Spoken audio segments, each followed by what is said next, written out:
Hello everyone, a very good morning. Day 18 Mahabharat. क्या आप जानते हैं कि द्रोणाचार्य हस्तिनापुर में सिर्फ गुरु बनने नहीं आए थे। उन्हें अपने मन में वर्षों पुराना एक अपमान था जिसका बदला उन्हें लेना था।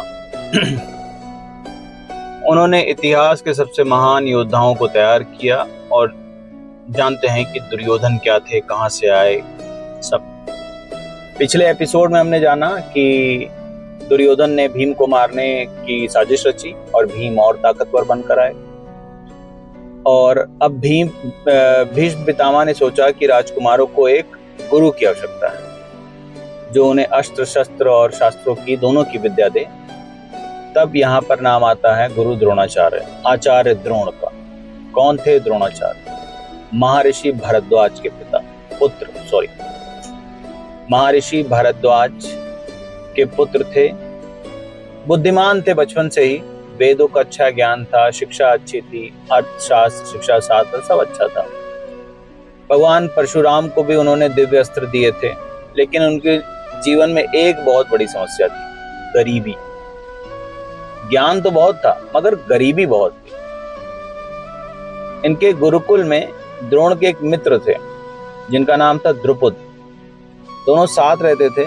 एक दिन द्रुपद ने कहा, जब मैं राजा बनूंगा ना तो देखना अपना आधा राज्य तुम्हें दे दूंगा और हम जीवन भर मित्र रहेंगे। द्रोण ने उसकी बात जो थी उसको सच मान लिया।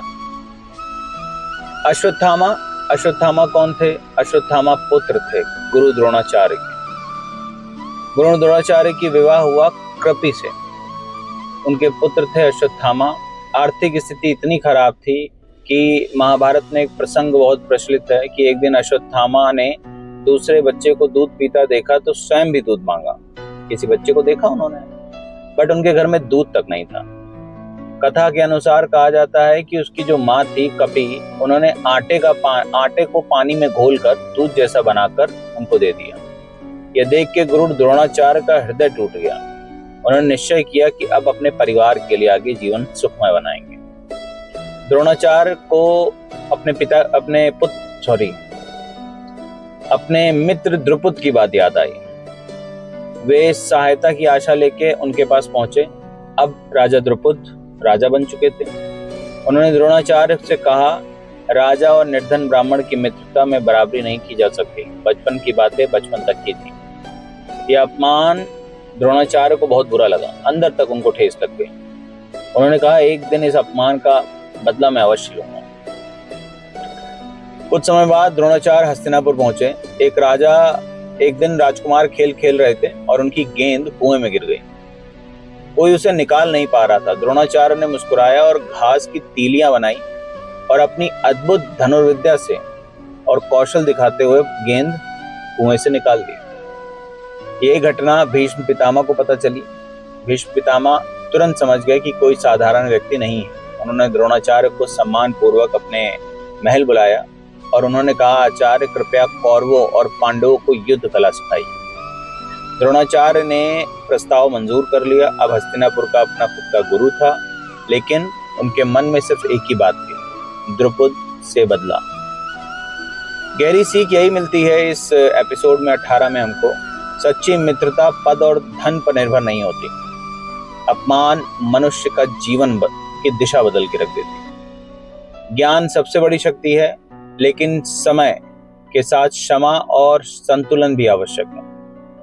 आज के जीवन के संदर्भ में देखा जाए तो महाभारत हमें याद दिलाता है कि पद बदल सकता है, लेकिन चरित्र नहीं बदलना चाहिए।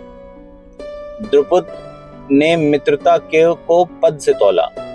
द्रोणाचार्य ने अपमान को जीवन का लक्ष्य बना लिया।